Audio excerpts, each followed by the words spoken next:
Je voulais simplement faire un petit point chiffré sur l'état des lieux de la journée caractérisée par la canicule que nous connaissons tous, puisque nous avons des remontées académiques précises sur l'état des lieux à midi.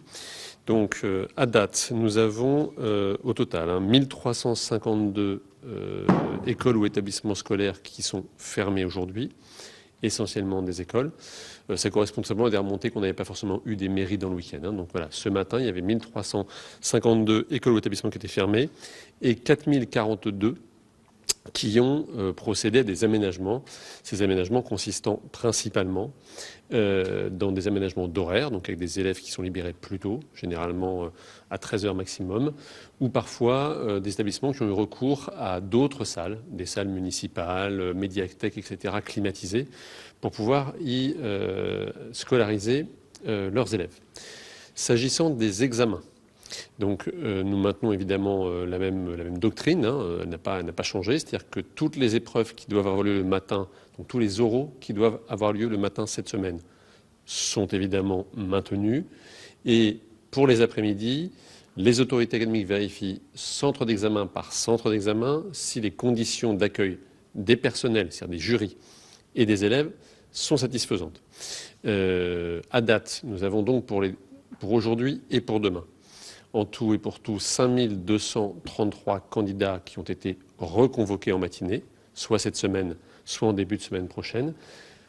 J'aurai les chiffres ce soir pour les journées de mercredi et de jeudi, mais pour l'instant, dans l'immense majorité des cas, les candidats convoqués au grand oral ou aux épreuves anticipées de français ou aux oraux du baccalauréat professionnel, dans l'immense majorité des cas, passeront comme prévu à l'heure à laquelle ils ont été convoqués, grâce aux aménagements qui ont été apportés notamment par les régions et par les établissements. Mais en tout cas, à date, pour les 3 prochains jours, l'écrasante majorité des élèves qui doivent passer passeront bien à l'heure prévue par leur convocation. Voilà.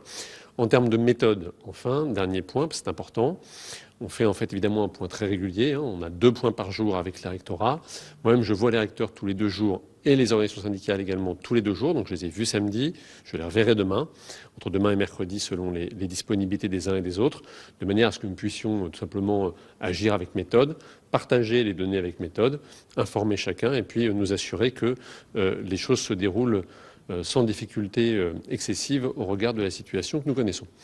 Voilà à peu près les éléments que je suis en mesure de vous donner à ce stade, mesdames et messieurs. On a aussi de nombreuses écoles où on demande aux parents de garder leurs enfants à la maison. Pour les parents, ça a été un peu court. Ils ont du mal à s'organiser. Est-ce que pour vous, c'est une organisation qui est souhaitable? Est-ce qu'il ne faudrait pas, c'est ce que réclament certains, un cadre national, une fermeture, et puis voilà, quelque chose de plus clair? C'est ce que nous disent les parents. Alors, évidemment, pour les parents, c'est évidemment difficile de s'organiser, comme pour tout le reste de la société d'ailleurs. Il n'y a pas que l'éducation nationale. L'ensemble des milieux professionnels sont obligés de se réorganiser pour tenir compte de la vague de chaleur à laquelle on fait face. Donc, ce n'est pas propre à l'école. Mais évidemment, je comprends très bien les parents qui sont dans cette situation. C'est le moins qu'on puisse dire. Maintenant, je l'ai dit depuis le début, et on l'a dit d'ailleurs depuis le début, ce genre de situation appelle une réponse fondamentalement déclinée au niveau local. Je vous parlais tout à l'heure des fermetures. Elles sont quasiment toutes dans les zones rouges. Il n'y a pas que les zones rouges, il y a aussi les zones oranges, les zones jaunes, les zones vertes, etc. Donc, on est d'abord donc, sur une partie du territoire, mais seulement sur une partie du territoire. Première chose. Et puis deuxième élément, je me permets de citer là-dessus, il y a beaucoup d'établissements scolaires qui sont aujourd'hui plus frais que les domiciles des personnels comme des élèves. Ensuite, partout où les parents souhaitent garder leur enfant, ça, on a toujours dit également qu'il y aura une bienveillance particulière s'ils considèrent qu'ils sont en situation de les garder dans des meilleures conditions que si ceux-ci allaient à l'école. Mais effectivement, il y a des moments où les équipes locales sont amenées à passer soit des recommandations, soit à adapter l'accueil. Je ne suis pas en mesure de dire que telle école a vocation à fermer, telle école a vocation à aménager ses horaires. Il y a 60 000 implantations en France. Une doctrine universelle face à un phénomène aussi variable et surtout par rapport auquel les équipements sont aussi dans des situations aussi différentes que celles de nos écoles actuellement, ça n'aura absolument aucun sens. Est-ce qu'il y a des inquiétudes pour la première épreuve du brevet prévue vendredi matin? Et si non, à ce jour, est-ce que vous avez une deadline pour vous dire on se donne jusqu'à demain, après-demain, pour décider d'un éventuel report? Alors, pour l'instant, notre ligne est la même. Tout ce qui a lieu le matin peut avoir lieu le matin. Et donc les écrits comme les oraux. D'autant plus que les collèges seront fermés à partir de mercredi pour précisément permettre l'organisation des salles, etc. Donc ne recevront plus de public et donc pourront notamment être beaucoup plus abrités des éventuels mouvements de chaleur. Mais évidemment, on regarde les choses au quotidien. Et donc en fonction des prévisions et de l'évolution des prévisions de Météo France, on verra sous 48 heures maximum s'il y a lieu de prendre une décision différente. Mais pour l'instant, ces épreuves sont bien maintenues. Monsieur le ministre, vous parliez à l'instant des équipements. Est-ce que ces événements qui sont voués à se reproduire de plus en plus vous conduisent à envisager un plan de climatisation peut-être pour les établissements scolaires sur toute la France? Alors, de climatisation, je ne sais pas. D'isolation, de rafraîchissement, enfin d'adaptation du bâti, on n'a pas attendu cette canicule. Hein. Ça fait déjà 3 ans qu'il y a le fonds, il y a à la fois des lignes de crédit qu'on appelle EduRénov et le fonds vert qui permet de subventionner les collectivités locales. Simplement, je rappelle une réalité, c'est que sur les 60 000 implantations que nous avons en France, scolaires, aucune n'est la propriété de l'État. Aucune. Et donc, nous ne pouvons que venir en soutien des collectivités territoriales. Il y a déjà 3 milliards d'euros qui ont été engagés. Hein. J'ai déjà été amené à le dire plusieurs fois. C'est assez considérable. Ça représente 24 millions de mètres carrés en France qui ont été rénovés, qui sont en cours de rénovation. Il faudra poursuivre, c'est évident, et d'ailleurs je crois que tout le monde est aligné là-dessus.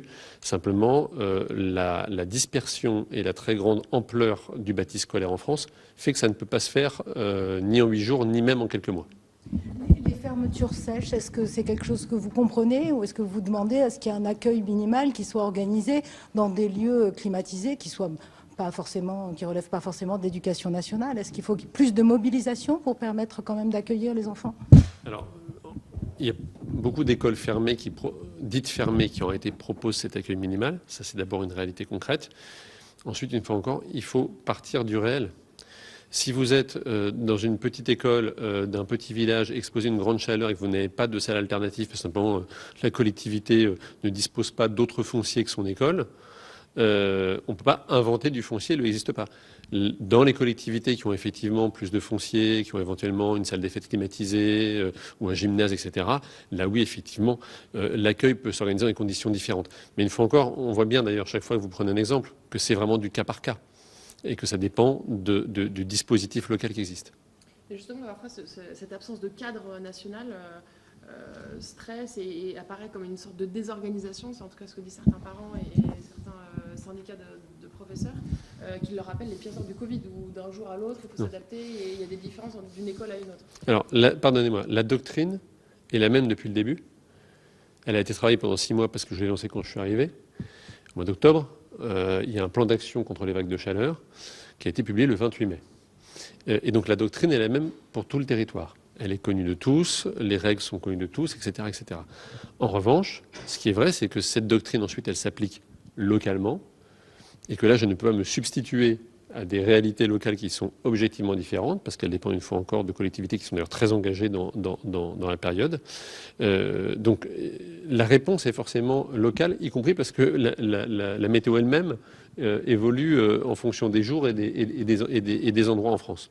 Et puis que notre habitude à la chaleur n'est pas la même selon que vous êtes au sud, dans la France, etc., pour des raisons évidentes. Donc il n'y a aucune désorganisation. Je crois qu'au contraire, il y a une méthode, y compris en termes de pilotage. Je vous disais que je vois tout le monde toutes les 48 heures. Mais en revanche, ce plan d'action, par définition, doit être conjugué en fonction des réalités locales, notamment en termes de bâti. Est-ce que l'éducation nationale peut aider quand même les écoles dans leur relation avec les collectivités locales pour établir des diagnostics sur l'urgence en fait des travaux? Je pense notamment souvent on a des toits qui sont pas isolés, qui provoquent d'énormes problèmes alors qu'on a changé les fenêtres et des murs épais. Alors nous avons créé il y a plusieurs années ce qu'on appelle une cellule bâti scolaire. Nous avons une équipe dédiée, entièrement dédiée aux questions de bâti scolaire, pour précisément permettre aux collectivités territoriales d'économiser du temps et de l'argent quand elles s'engagent dans les travaux de rénovation. Plutôt de faire, pour faire simple, plutôt d'appeler des bureaux d'études pour qu'ils examinent les meilleures solutions. Nous avons ici un certain nombre d'outils qui sont mis à disposition de toutes les collectivités territoriales. Ça, nous pouvons le faire. En revanche, le déclenchement des travaux dépend par nature de la collectivité qui est propriétaire du bâtiment. Et là-dessus, on peut la financer. On peut l'épauler techniquement, mais la décision à la fin lui appartient et la disponibilité en face des entreprises pour le faire, par définition, nous en sommes également tributaires. Certaines grandes villes disent on nous demande de ne pas fermer, quelle que soit la température. Vous dites qu'il y a des réalités locales. Et certaines disent ça. Est-ce qu'il y a une incitation à ne pas fermer? Non, il y a aucune incitation, ni d'un côté ni de l'autre. Il y a une règle qui est claire. C'est qu'à partir du moment où la sécurité des enfants ou des personnels est susceptible d'être mise en cause, la fermeture doit être réelle et sans faiblir, entre guillemets. Bon. En revanche, mais le critère, c'est bien celui de la sécurité. Voilà. Donc il n'y a pas d'incitation particulière, il y a une continuité du service public, ça c'est un principe de base qui est commun à tout service public, hospitalier, de sécurité, etc., etc.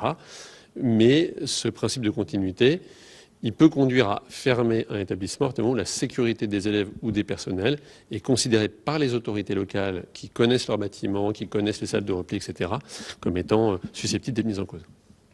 Et les élus réclament souvent une analyse fine de l'évolution démographique au niveau du bassin de vie. Donc je sais que vous y êtes engagé. Oui. À partir de quand elle sera disponible? Est-ce qu'il y a une échéance qui pourrait permettre aux collectivités locales, j'allais dire, d'avoir de la visibilité sur quelle école éventuellement il faut fermer?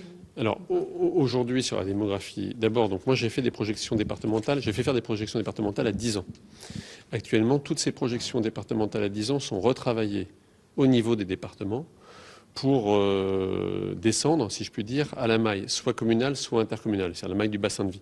En fait, dans beaucoup de départements, c'est déjà opérationnel aujourd'hui. C'est partagé dans le cadre de ce qu'on appelle des observatoires des dynamiques rurales et territoriales. Donc il y a beaucoup de départements où c'est déjà le cas. Et a priori, d'ici la fin du mois de décembre, on aura couvert l'intégralité du territoire en termes de projection à 10 ans, à la maille communale ou de bassin de vie ou intercommunale, selon la bonne échelle. On a une vague maintenant, on peut très bien avoir une vague à la rentrée. Est-ce que vous incitez les collectivités à davantage équiper les écoles? Écoutez, ce que je crois, c'est que tout investissement en la matière est manifestement appelé à être rentabilisé par les vagues à venir.